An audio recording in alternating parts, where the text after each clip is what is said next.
विद्यार्थियों, मेरा नाम डॉक्टर मीना जैन है। मैं राजकीय महाविद्यालय सिरोही में संस्कृत विषय में एसोसिएट प्रोफेसर हूँ। आज मैं आपको लघु सिद्धांत कौमुदी का अध्ययन कराने जा रही हूँ। लघु सिद्धांत कौमुदी के रचिता का नाम है श्री वरदराज आचार्य। लघु सिद्धांत कौमुदी के प्रारंभ में वरदराज आचार्य माँ सरस्वती का स्मरण करते हैं। वे लिखते हैं, नत्वा सरस्वतीं देवीं शुद्धां पुण्यां करोम्यहं पाणिनिया प्रविशाय लघु सिद्धांत कौमुदीम। अर्थात मैं वरदराज शुद्ध तथा गुणों से युक्त सरस्वती देवी को नमस्कार कर पाणिनि के बनाए व्याकरण शास्त्र में बालकों के प्रवेश के लिए लघु सिद्धांत कौमुदी नामक ग्रंथ की रचना कर रहा हूँ। संस्कृत भाषा में अनेक व्याकरण हुए हैं, यथा पाणिनीय का तंत्र, चांद्र, मुक्तबोध, सारस्वत इत्यादि। संस्कृत भाषा के संपूर्ण व्याकरणों में पाणिनि मुनि द्वारा बनाया गया व्याकरण ही सबसे श्रेष्ठ और प्रचलित है। पाणिनि ने अष्टाध्यायी की रचना की। अष्टाध्यायी जैसा कि नाम से ही विदित है, इस ग्रंथ में 8 अध्याय हैं। प्रत्येक अध्याय में 4-4 पाद हैं। इस तरह सब मिलाकर अष्टाध्यायी में 32 पाद हैं। अष्टाध्यायी में कुल 3965 सूत्र हैं। इस अष्टाध्यायी के अध्ययन में सरल बुद्धि वाले विद्यार्थियों को कठिनता का अनुभव होता था और यही अनुभव करके वरदराज आचार्य ने लघु सिद्धांत कौमुदी नामक ग्रंथ की रचना की। लघु सिद्धांत कौमुदी शब्द का ही अर्थ है ऐसे कुछ सिद्धांतों का, व्याकरण सिद्धांतों का वर्णन जो चांदनी के समान प्रकाशित करने वाली है।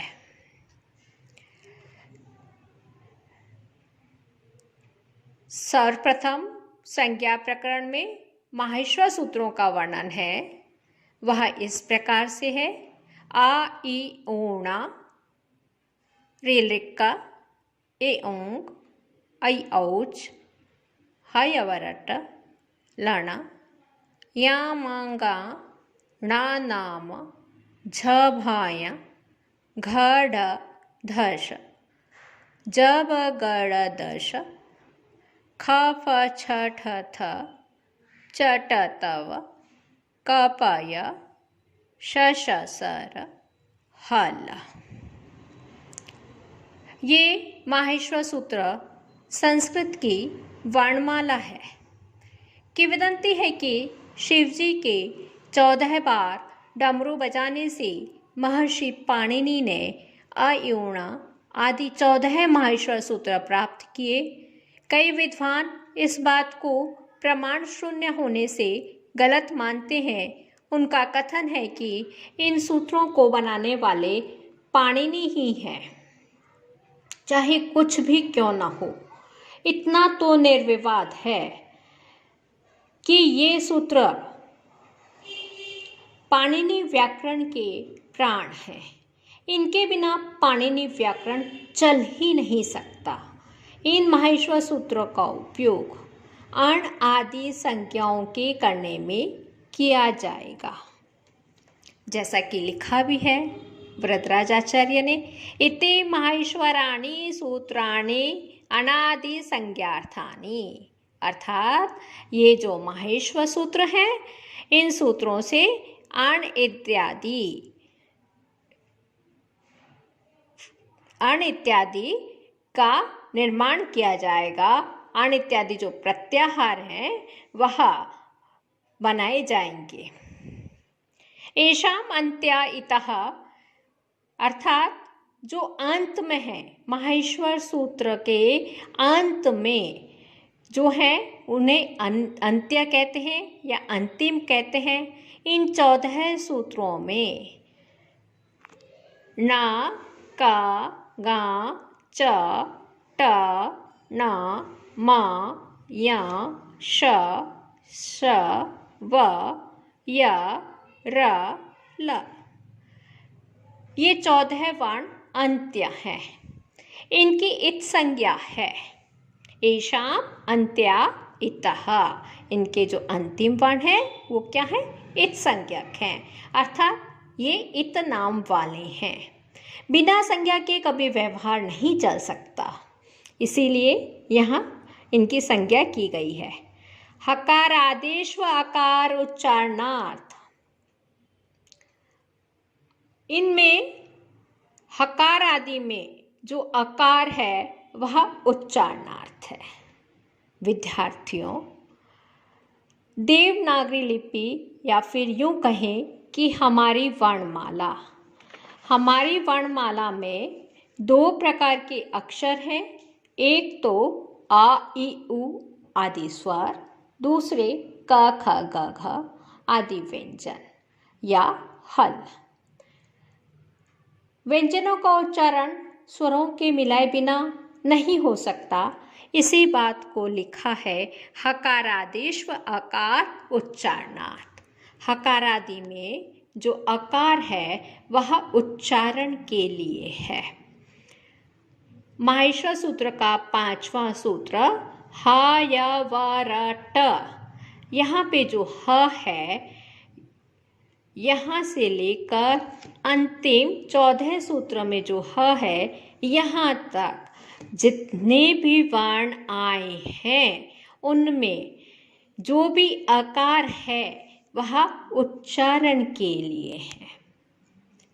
विद्यार्थियों, प्रथम, द्वितीय, तृतीय और चतुर्थ सूत्र यानी आ ई ऊणा, ऋ ऋक्का, ए ओंग, ऐ औच, ये जो 4 सूत्र हैं, इनमें स्वरों का वर्णन है।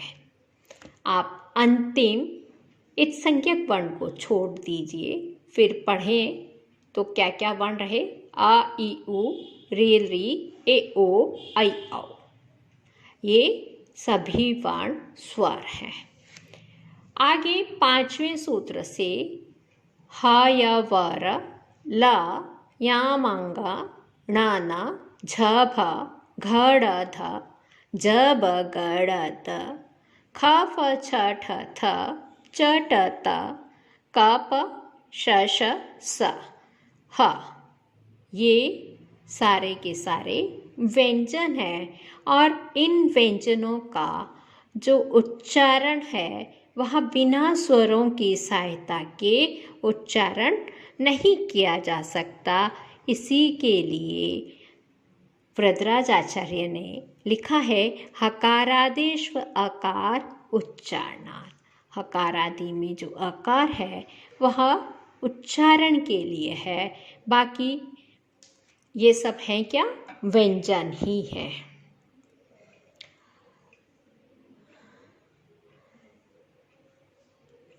उसके आगे वरदराज आचार्य जी लिखते हैं लण मध्ये द्विसंज्ञकः, यानी लण, ये हमारा 6ठा सूत्र है लण। इस 6ठे सूत्र में लकारस्थ आकार है वह उच्चारण के लिए नहीं है, किंतु प्रयोजनवशात यहाँ पे यह इत संज्ञक है। इसका प्रयोजन र प्रत्याहार सिद्ध करना है। जब हम ऋण रपरः सूत्र की व्याख्या करेंगे तब हम र प्रत्याहार को स्पष्ट करेंगे। विद्यार्थियों, इन माहेश्वर सूत्रों को कंठस्थ करना और बार बार उच्चारण करके इनका कंठस्थ कर लेना, यह हमारे व्याकरण शास्त्र की नींव है। इसको याद किए बिना हम आगे नहीं बढ़ सकते। इसलिए पुनः मैं इसका उच्चारण कर रही हूँ। आ ई ओण रिले ए ओं ऐ औच हा या वारट लाणा या मांगा नाणा मा झ भाया घड़ दश जब गड़ दश ख फ छ ठ थ च ट त व क प य श ष सर ह ला।